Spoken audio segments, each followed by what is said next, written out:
Thank you, Madam Chair. Ms. Sohn, this is your third hearing. That is highly unusual.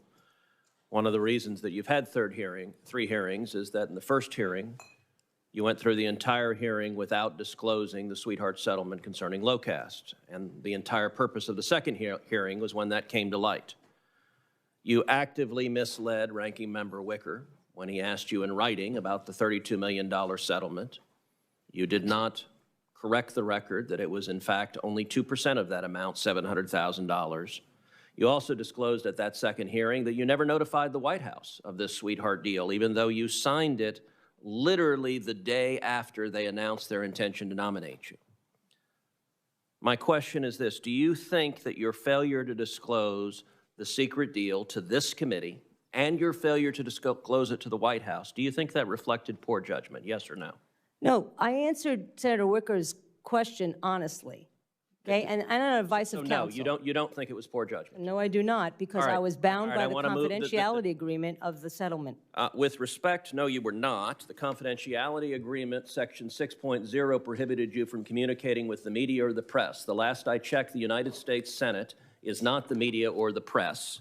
You had an obligation to answer this body accurately, and you did not. I would note the White House is not the media or the press, and you told this committee you didn't inform the president of it either. But let me move on. You don't think it was poor judgment to mislead this committee or to mislead the president who was nominating you. Let me ask you a second question. Senator, I don't agree that I misled this committee, so I would like to make that clear. The record is, I believe, abundantly clear, and in fact, I will be sending out my cross-examination from the last hearing, where you repeatedly mislead this committee in that hearing. And in fact, we'll go ahead and actually put this up. I'll note, I asked, did you disclose to the committee that agreement? I did. Did you disclose the agreement to the committee? I did. Hold on a second. Did you disclose to this committee? Yes or no? I did. You disclosed the $700,000 secret settlement? No. So 3 times you say I did, and then, oh, no. You did not. You misled this committee, and you also misled the White House. Let me ask you secondly, the 15 months that your nomination has been pending, you've made not 1, not 2, not 3, you've made 12 separate political contributions to senators running for office. I've been in the Senate 10 years. I have never seen a nominee make contributions to senators while your nomination is pending. I've never seen that once. I had my staff search the records. If we could find anyone in the Trump administration who had done that, my staff was unable to find that. You've been a significant political donor over the years, giving over $32,000. You gave.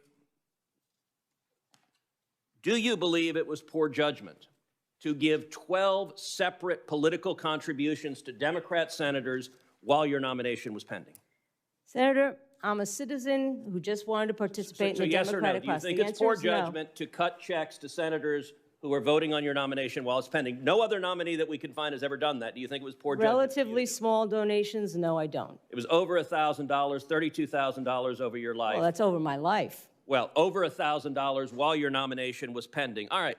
But not to one person. Most. Oh, no. There were to a dozen senators, to a dozen different senators, including senators who've been critical of your nomination and senators who have not. You managed to cover the waterboard of Democrats running for office. All right, let's turn to another issue, which is you have been an active supporter of a left-wing activist group called Fight for the Future. And I will say the record of Fight for the Future is really quite remarkable because they have blasted members of this committee on both sides of the aisle. Here's a billboard Fight for the Future put up in West Virginia in 2017 attacking Senator Joe Manchin, a Democrat. The billboard essentially accuses Joe Manchin of being corrupt. Ms. Sohn, do you believe Joe Manchin is corrupt? Absolutely not. You don't? Okay, well, that's interesting. I will point out, in 2017, Fight for the Future also erected similar billboards accusing Senator Tester and Senator Peters of being corrupt, both of whom are members of this committee. I can't recall a nominee who's actively supported efforts to blast members of this committee to run billboards.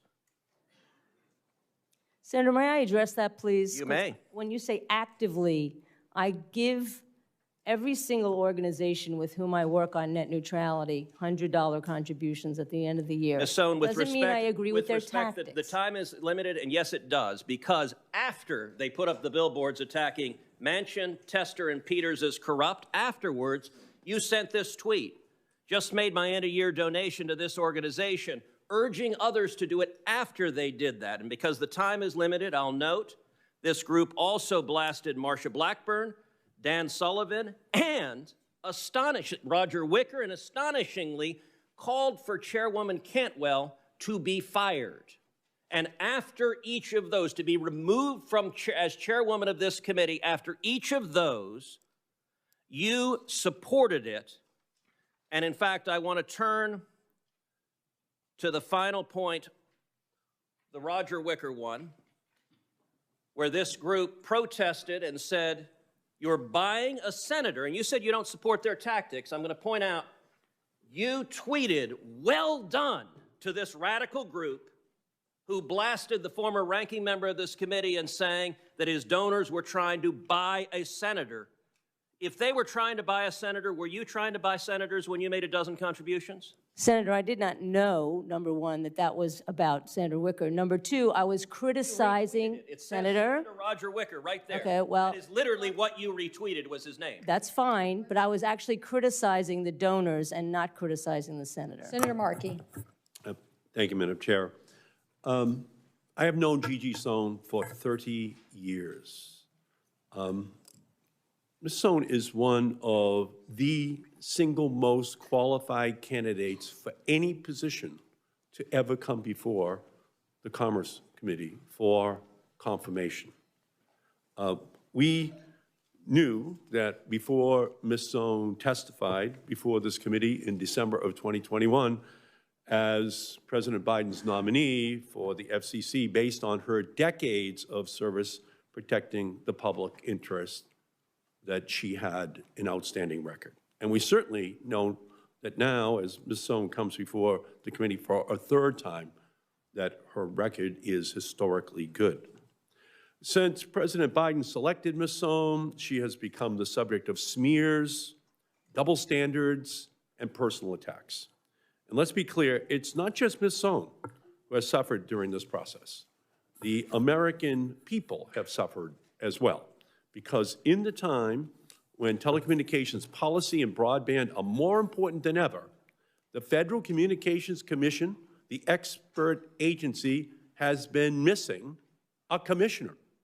And without Ms. Sohn, the FCC has been unable to take critical steps to close the digital divide, make sure the internet remains free and open for everyone, protects consumers, and ends the homework gap once and for all for American children. So make no mistake, every day that Ms. Sohn goes without being on the FCC is a win for giant telecommunications companies and their army of lobbyists here in Washington, D.C.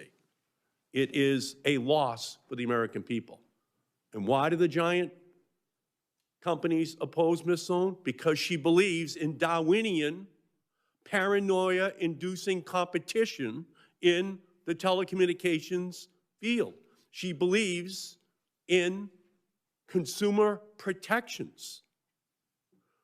Those giant incumbent companies want to change the name to incumbent communications companies. They don't believe in competition, and they don't believe in consumer protections. And that's why they don't want Gigi Sohn on the committee. So I would like to actually, for the record, introduce the 400 individuals and organizations who are supporting her for the record. Without objection. Thank you. And I would like to turn to you, Ms. Sohn, with the remainder of my time and give you an opportunity to respond to any of the accusations that have already been made about you in this committee.